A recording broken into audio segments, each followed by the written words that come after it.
And it's a good Sunday morning. Welcome to Church of the Total Man, a church for men. So get your Bible, a cup of coffee, a notebook, or just sit back and listen to wisdom of the ages as we go through Proverbs chapter 27. Do not boast about tomorrow, for you do not know what a day may bring. Are you guilty of boasting about tomorrow? I know I am. I have a planner. I'm a goal-directed person. I wake up and I think about what I'm going to do today, tomorrow, this week. None of those things are guaranteed to us. Is it saying that we shouldn't plan?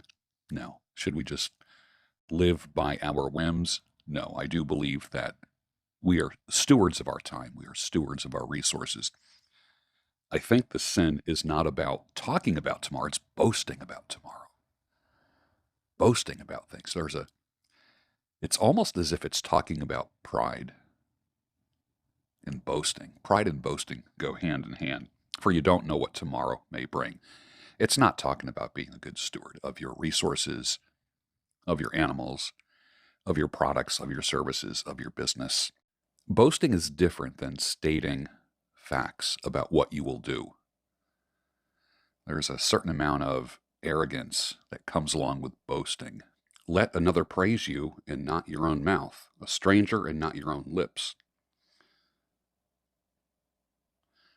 We've seen in the past, I'd say maybe 15 years of internet, that there are review sites, Google Reviews and Yelp, and so many places where you can actually take surveys about where you just ate, where if you are in the service business, people can evaluate you and rate you on a scale of 1 to 10 or 1 to 5, or would you recommend that? Probably one of the best methods of growing your business is to let other people praise your work. Those are called testimonials. Do you have good testimonials? Or are you the kind of person that just brags about yourself? There's a difference between stating facts. For instance, if you have a business that went from 0 to $1 million in the past year, it's okay to talk about that. There's methods that you use that other people are not using, and people want to know that. This comes right after the part where it says, don't boast about tomorrow. Kind of fascinating. So let other people praise you, but don't boast with your mouth. A stranger and not your own boasting lips. There's nothing wrong with showing the path that you took to success, to provide a good product or a good service, or how you built your family or your business. Nothing wrong with that. It's just consistent with the don't boast about things. A stone is heavy and sand is weighty, but a fool's provocation is heavier than both.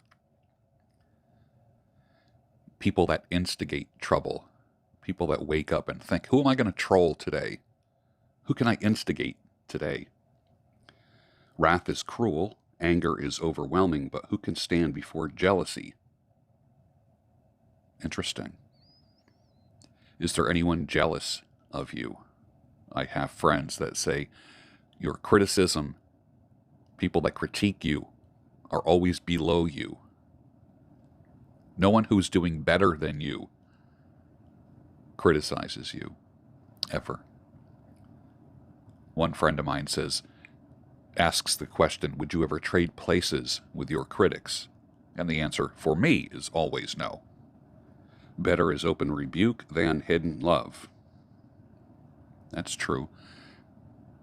That very same friend talks about, would you rather hear the cold, hard truth or comforting lies? That's really what this is. Think about this, written thousands of years ago. Better is open rebuke than hidden love. Same principle, isn't it? Everything that we need to live is in the book of Proverbs. Everything. Everything that we need as men, as far as encouragement, as far as warnings, as far as who to be drawn to and who to be away from, to avoid, to not associate with, is here in the book of Proverbs. That is why I chose it as the first study in Church of the Total Man, a church for men. Faithful are the wounds of a friend, profuse are the kisses of an enemy. Again, along the same lines. One who is full loathes honey, but to one who is hungry, everything bitter is sweet. It's like shopping when you are hungry, right? Everything looks good when you're hungry and you're pushing a shopping cart around a supermarket or a store. You put things in that cart that you wouldn't buy when you're not hungry. This is why it's not good to get to the point of desperation in anything in life, because our hunger, not just for food, but our hunger for relationships, our hunger for closeness, gets affected when we are lonely. Like, never be lonely and then go onto a dating site and start looking for love. It's like shopping for food when you're hungry. You will make decisions based upon your hunger, upon your lust. This is why I think arranged marriages probably were the best method for choosing a mate. Your parents knew better than you. And in the youthful years, we made foolish decisions, as all young men do. Like a bird that strays from its nest is a man who strays from his home. It's dangerous out there for a bird that strays from its nest. There's a lot of predators out there. A man who strays from his home. We need human relationships. How many times out of our hurt and disappointment have we isolated when actually everything that we need is near us? How many times have we gotten into trouble when those that we love have warned us ahead of time about things, but we end up having an appetite for self-destruction? Wasn't that the name of an album, Appetite for Destruction, right? How about the appetite for self-destruction? Oh, look, there's a woman that will get me into trouble. Come over here, baby. Don't stray from your home. Your home is wisdom. Where is your home? Here, right here in the book of Proverbs. Oil and perfume make the heart glad, and the sweetness of a friend comes from his earnest counsel. In other words, as oil and perfume makes the heart glad, like to smell good. You clean yourself, you come out of the shower, you take a long hot bath and relax, clean yourself up. You put on your various oils, lotions, and potions or whatever. Comb your hair, comb your beard, put some oil in your beard, groom it nicely. You feel good. You feel unstoppable, clean, ready to take on the day. As oil and perfume make the heart glad, and the sweetness of a friend comes his earnest counsel.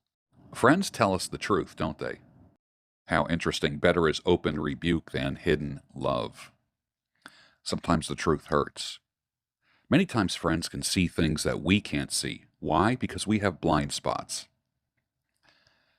Did you ever have a friend who was dating somebody and you just got a bad feeling about it?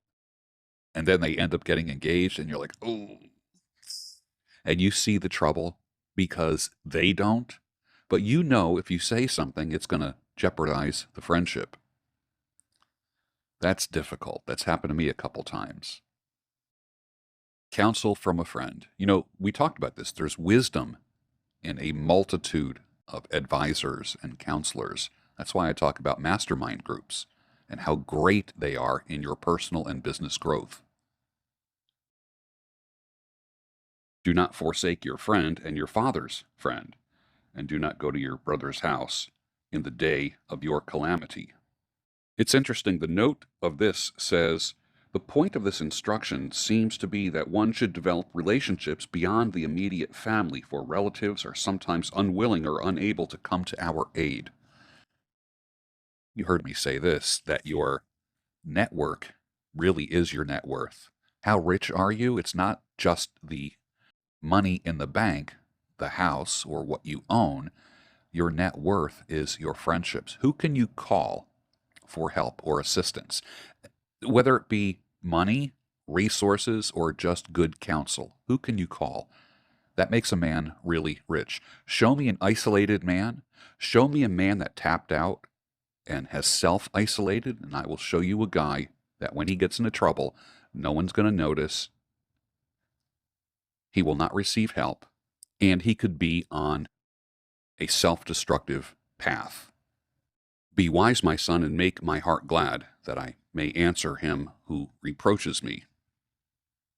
A father talking to a son. Be wise, my son. Use wisdom, my son. The prudent sees danger and hides himself, but the simple go on and suffer for it. Again, wisdom in a multitude of counselors and advisors. People who can warn you. People who see danger ahead. Danger, Will Robinson. It's like the guy who saw that a bridge was out. This is a true story in upstate New York. During a storm, a bridge fell down into the river, and the man saw it before his car went over the edge, and he stopped. And he was warning people as they were driving towards him, and there were people that just zipped right past him and over the edge of the bridge, down to their death. He tried warning them. He knew of the danger of the road ahead. Some people you just can't save, but that doesn't mean you can't try. Take a man's garment when he has put up a security for a stranger and hold it in pledge when he puts up security for an adulteress. Big difference coming to the rescue of a brother, of a friend, of a trusted person in business. And then here's guys coming to the rescue and aid of an adulteress. How many times have men of all ages defended an adulteress? Many times in the men's community, we call them white knights, people who run to the rescue and the aid of a poor, helpless woman. But you don't see them come running to the aid of a man, a fellow friend, a fellow sojourner in this world. Whoever blesses his neighbor with a loud voice, rising early in the morning, will be counted as cursing. Good morning, my neighbors. A continual dripping on a rainy day and a quarrelsome wife are alike. Drip, drip, drip, drip. A lot of times we call that nagging. Just stop it. Stop it. To restrain her is to restrain the wind or grasp oil in one's right hand. Can't be done. We saw earlier where it said it's better to go on the corner of a roof than to be in the house with a quarrelsome wife.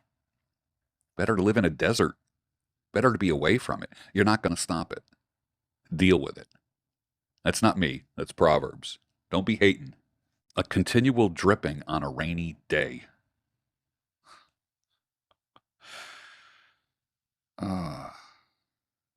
Do you ever know a woman that just wants to argue about everything? Like, you say up, she'll say down. You say no, she says yes. You say steak, she says chicken. You're not going to change human nature. It's not going to happen. Well, you can train your woman. You're not training anything. You're going to train a bird to not fly? A dog to not bark? Dogs bark. They don't meow. Fish swim. They're never going to walk upright. It's not going to happen. Just like animals, human beings, male and female, are true to their nature. As we might say, deal with it. Iron sharpens iron, as one man sharpens another. Iron sharpens iron, and one man sharpens another. That is true. Do you ever check someone? I do. And I get checked. Makes me stronger. This is why men's relationships are important. And there is an organization called Men of Iron. And what is the implication there? That comes from the book of Proverbs. If you know Men of Iron, it's all about men checking each other, keeping each other accountable, making each other sharp. Iron sharpens iron, and one man sharpens another. Show me a man who has isolated himself, and I will show you a dull man. Show me a man who can't take correction, rebuke, guidance, and I'll show you a man who is a fool. That's why I say, don't hang around fools or people that do hang around with fools or do business with fools. Whoever tends a fig tree will eat its fruit, and he who guards his master will be honored. The natural consequences of taking care of a tree, a plant, is the fruit or the vegetable that comes out of it. You get the fruit of your labor. He who guards his master will be honored. Diligent work and honest service is always rewarded. As in water, face reflects face, so the heart of man reflects the man. That's interesting, isn't it? The note says this: just as water reflects our outward appearance, like a reflection, like a mirror, you can see your face in a puddle, so the thoughts of our hearts reveal our inner nature and character. We are always revealing ourselves, aren't we? Sheol and Abaddon are never satisfied, and never satisfied are the eyes of man. Now, where did that come from? Again, I'm referring to the note where it says, the insatiability of the eyes involves endless desires that become destructive. Never satisfied are the eyes of man. You always want more. There's nothing like being satisfied. Nothing like it. It's a beautiful thing. Then you can kind of rest when you're satisfied. I mean, there's the people who just always want more. Always want bigger, better, richer, prettier, curvier. Think about the things that we pursue as men. There is a progression. We always want more, especially when it comes to addictions.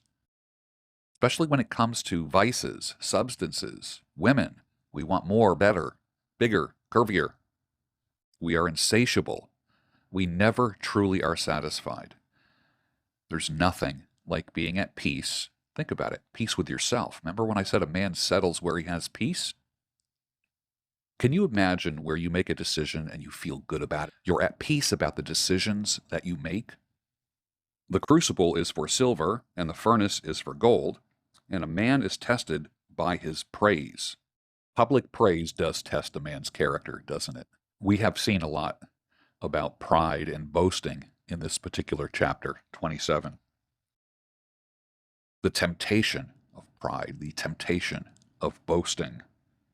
A man is tested by his praise. Some people just seem to pat themselves on the back all the time, don't they? I think this is why review sites online are really good, because it's other people talking about your product or your service, and not you. But how do you act when someone does praise you? Do you act in humility? Are you gracious? Crush a fool in a mortar with a pestle, along with crushed grain, and yet his folly will not depart from him. Sometimes you can't separate a fool from his folly. No matter what you do, foolish decisions come out of some people all the time. Know well the condition of your flocks, one of my favorite, and give attention to your herds, for riches do not last forever, and does a crown endure to all generations. Know the conditions of your flocks. Do you have alerts for your bank accounts, for everything that goes into it, every single deposit, every direct deposit, everything that is withdrawn? Are you aware of what your cash flow is like? In the agricultural world, your flock was your bank account. Your chickens, your goats, your sheep, your cows, the oxen, that was your wealth. If one or two was missing, you'd be aware of that, wouldn't you? Because they are your money. Now, fast forward a few thousand years. Are you aware of what your cash flow is like? Know the condition of your cash. What is going in and what is going out. You've heard me say jokingly, happiness is positive cash flow. That means you have more money coming in than going out. Or do you feel like you're just staying afloat? You make $100, you get a bill for $100, and you think to yourself, It just seems like I can't get ahead. You can, with a multitude of counselors and advisors. Aristotle talked about us being like the beasts of the field. We live to eat and eat to live. A little bit nihilistic, or as we might say in modern vernacular, black-pilled.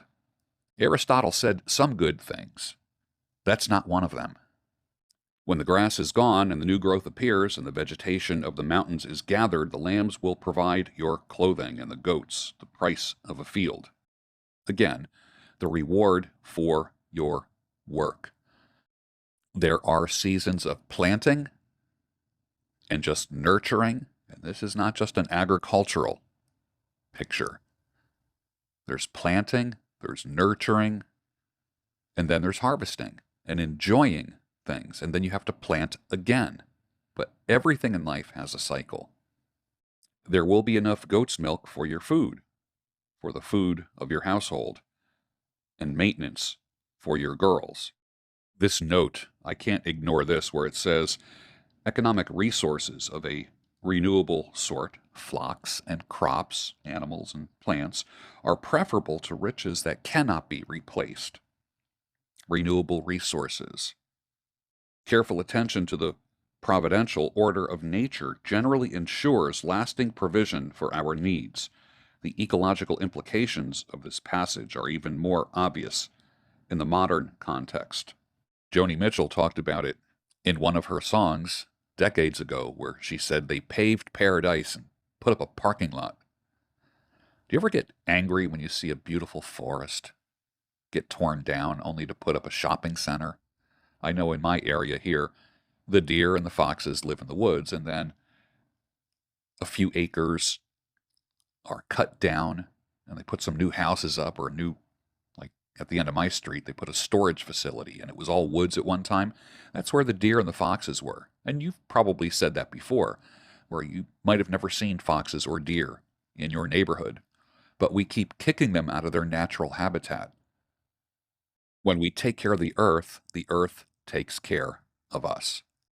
Well, that was Proverbs chapter 27. Next week we're going to do 28.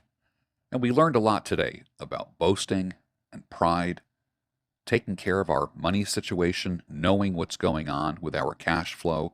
Very important. We learned about you're not going to change the nature of a woman who can be like a constant dripping. We learned about men sharpening other men. This is why it's important. It's not just friends, like male friends sharpening other men. It's fathers sharpening their sons. And without a father, a regular father in his life, a son can go astray. So a man gets divorced and only sees his kids twice a month, and all the kids see is mom's boyfriend shacking up. We're keeping it real at Church of the Total Man. Mom's boyfriend has no stake or concern about those kids. He's only concerned about one thing. If men don't sharpen men, then you end up with a dull man. What is sharpening for? For cutting, for chopping, for production. Sharp tools get work done. Dull tools get nothing done, and they are dangerous. Iron sharpening iron. I hope Church of the Total Man is sharpening you. I'll see you next week.